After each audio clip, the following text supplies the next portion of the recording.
Hey, what's going on, guys? My name is Brandon. Welcome to Audio Addictionmedia Finally album reviews. You can find our band interviews and you can find other musical content on the channel. I post 5 days a week at 5 p.m. Eastern Standard Time. I've been keeping to that schedule, so I'm hoping to continue to bring out some really great content out to you all week long.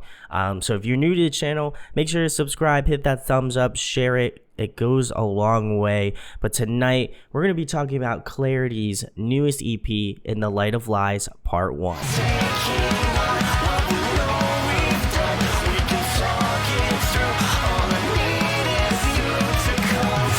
I would assume most of you are not familiar with this band, but this band means a lot to me personally. Andy has been one of a good friend of the channel, and he was actually the first interview that I had ever done on the channel, and it was nonetheless, it was literally a guy from Japan, and so I've always appreciated him over the 4+ years I've been doing this, and so when he finally told me that this album was going to be coming out, I was so elated for him because I know I've been waiting for this record, and I know he's been holding out and trying to put it out as soon as he can. So I'm very stoked to get into this record. I'm going to go through each track, give you my thoughts and opinions on it, go through some pros and cons, and then finish it out with an overall rating. Also, I'd imagine most people that are watching this are from Japan, so salutes to you guys. I love the Japanese audience.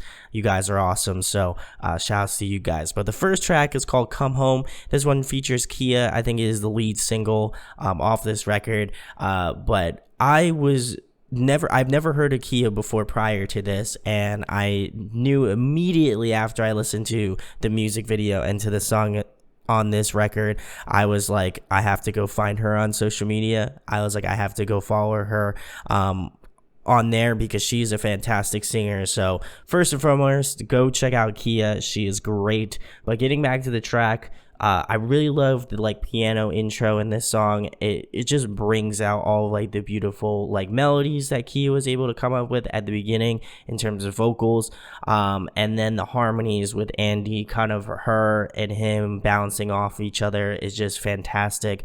Their ranges are just so complementary that I feel like they were just vocally meant to be put together in a track like this. The harmonies just are so on point, and I loved it. I thought the kind of softer intro really brought it in, but also she was able to kind of carry it in terms of being heavier, and I love that part. I also feel like Ricky and Kai just did a fantastic job. I love the genty sort of metalcore-esque riffs, but also there's this divergency of kind of leads and rhythms that are going on.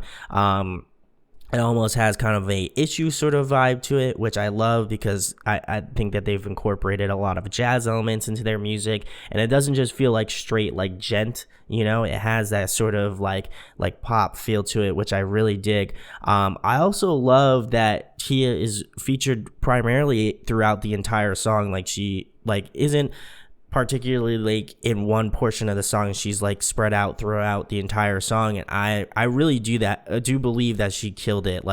In the entire song, her voice she has this kind of range and power that I feel really works well in this sort of scenario of music. It reminds me a lot of Tears on the Runway when Tyler and Nilo featured on a track together. That was really beautiful, and I just feel like male and female vocalists, when they are paired together, is just really well done. I think it is an absolute banger to open the record. I love this one. This was most likely my favorite Clarity song that he's ever released. It just has this really infectious energy to it. I probably listened to this an ungodly amount of times, and I can't tell you how many more times I want to listen to it because it is that good. It's got this kind of pop polish to it, but also has this really great energy of this almost metalcore fusion jazz kind of things, like I said, in the same vein as what Issues does.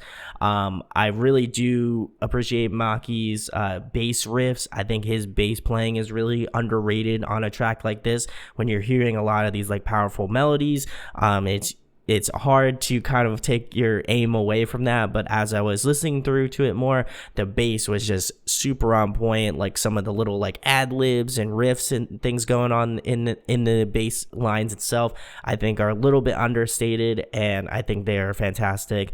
There's also a solo, I believe. I don't know if it's Ricky or Kai who does the solo work in terms of the lead work on the record. But there is a solo at the 2 minutes and 50-second mark to around that 3 minute mark, 3 minutes and 7-second mark. Really solid work. This is easily by far the best track off the record. I can say that with 100% certainty. I really love this track, and I think almost a majority of you will like this track as well. So we're gonna move into track number 2, which is In the End. This one has just a lot of sentimental value to me, and it might just give me a biased opinion on this song in particular, but this was a song that I found out about Clarity on, and I know that kind of they've recycled it throughout the years, and I just, for some reason, it rings true to me, even though sonically it has not changed in 4 years. And maybe longer than that, but I feel like for me, it still rings the same. It still has that sort of energy that I love from this band, and as much as things have changed over the years, I've really appreciated this song in particular. I love Andy's rasp. I wish he would have used it a little bit more on a few other songs off of this record, but I understand that can be very hard at sometimes, and can almost, if you don't do it right, constrain your vocals. So I know he's a good singer, so I know he would never do that, but really dig this. I also really dig Yamakana. I don't know if I said that wrong. If I butchered your name, I am completely sorry. But their producer, he did a fantastic job with the mix and mastering on it. It sounds so much fuller. It has a sort of energy to it, and I loved it. It definitely didn't feel like kind of flat, considering, again, the song has been out for such a long time in my eyes that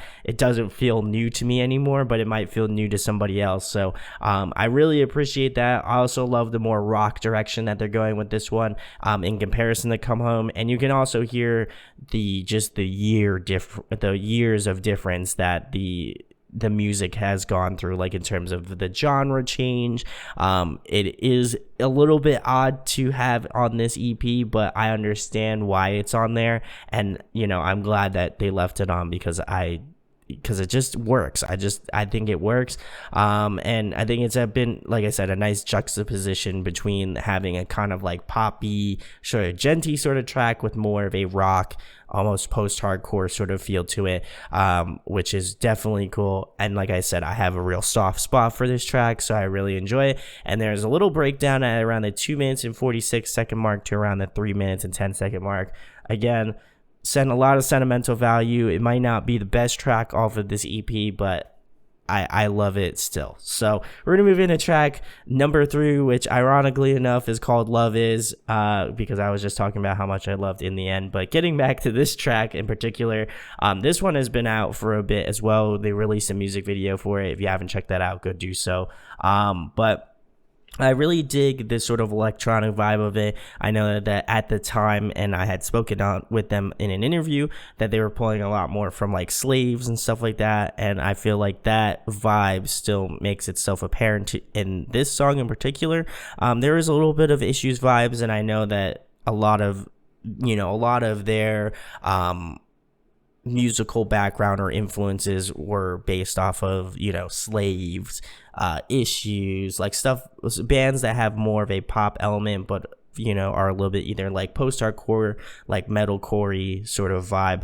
I love the synth and electronic elements. I know Andy does a lot of that stuff in his free time under a different name, and so I've appreciated his kind of meld of taking some electronics, putting it into Clarity. I think it is very cool, and I think it's definitely a smart move in terms of making a song more catchy and more appealing. Definitely about that. I also feel like, as I mentioned earlier, the influences are a little bit more apparent in a track like this. You can tell it was written, at least in my opinion, a little bit more recently in terms of time frame. definitely one of those tracks that I remember when it came out, and I had listened to the music video, and I was just stoked on the record that was to be coming out, which is now at this point. But my absolute favorite part of this track is the chorus. I think Andy absolutely nails it. The hooks are fantastic, and I love, again, much of the reason why I love Come Home.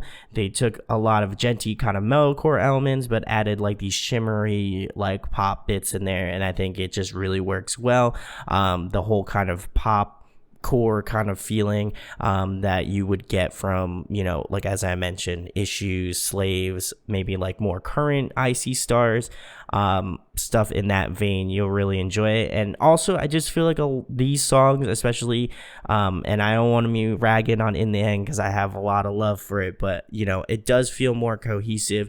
It feels a little bit more polished. Like the thought process behind it seems more directed at a certain thing rather than just to kind of be like post-hardcore as a genre and not really land on one specific thing. So I feel like they're doing that justice, so I have to say how much I love this one. So we're gonna move into the last track number 4, which is Man Fears the Dark. I was gonna screw that up, but I didn't, so I'm stoked on that.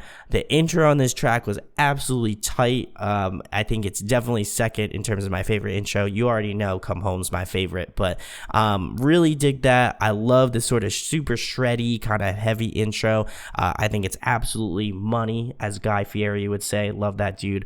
I love Maki in this track. I think his bass lines are absolutely punchy, and they really bring a lot of pop and pizzazz to a track like this. And I also feel like, again, a lot of the elements of this band are being shown off on a track like this. This is the only track that I really didn't hear, quote unquote. Like it was one of the three songs that I didn't hear on this record. And so it was cool to hear them, at least in my opinion, be a little bit more blatant with, like the types of genres or the types of music that they're looking to create in the future. I think it definitely sets up for, quote unquote part 2, because we all know you already have part 1 out. We already know we're going to get part 2. That's without a doubt. But I think it really shows off a lot of facets of the band that really haven't been expounded upon, as I mentioned earlier. A lot of these tracks were written prior to this release date here. And so it feels like, again, they're kind of like building off of those moments, but also kind of not looking too far back in the past. Like Love Is and I think In the End are the two oldest of the 2 tracks, and Come Home, I would assume, and Man's Fears the Dark are kind of more of the newer tracks in terms of the newer lineup, newer influences, things of that nature, and you can definitely hear it in a track like this.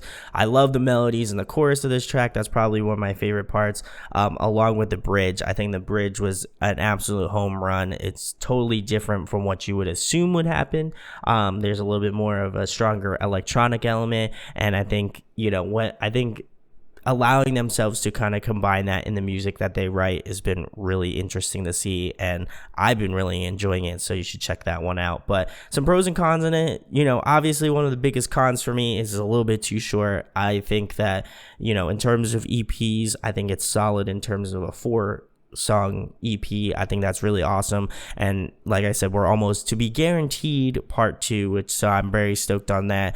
And I'm curious to see if there's any kind of change or things of that nature. They're gonna see how well this one does and kind of go from there. But I kind of fully expected going into this review that I was like, I'm probably going to be mad it's short, and I'm absolutely right. I am a little bit salty it's short, but I think it's short but sweet. EPs are great, and I think that's one of the reasons why they're so good. Some pros: catchy as all hell. Again, Come Home is probably one of my favorite tracks of this year, and I don't think, quote unquote, that it will be defeated, because it is just, it's got all the infectiousness of pop, but it has all those really heavy elements. The harmonies are on point, and I just thought it was really methodically planned out and extremely well executed. So really enjoyed that. Some really great riffs, some great melodies vocally, and also just like instrumentally. I think they really kind of pulled from, genty sort of stuff, metalcore, post-hardcore. They pull a lot from pop and electronic, and I think that they got a great variation of genres, and I'm curious to see them expound upon more, I guess, experimental things and see, how far of a reach they can go in terms of like interesting switch ups that most people wouldn't expect. And then lastly, I think it's an absolutely strong showing. I mean, like I said, I've been a fan of this band and just Andy and I being friends for such a long time. I'm glad that the record really, to me at least, spoke to me, and I hope it speaks a lot to you guys when you go check it out, because I'm really excited to see what this band does next. But my overall rating for Clarity's In the Light of Lies Part 1, I'm going to be giving it a 9.7 out of 10. Absolutely one you should check out if you haven't already. It's not because Andy, sent me this record early. I think all of these tracks are, in their own right, are really fantastic. Especially Come Home. If there's any track that I could recommend off this record, please check out Come Home. Please go check out Kia. Go support her, because it is fantastic all around. And like I said, if they can top that song in part 2, then I'll be very surprised. But overall, really enjoyed this record a ton. I'll leave links in the description to go check out Clarity. Please go support my boy Andy.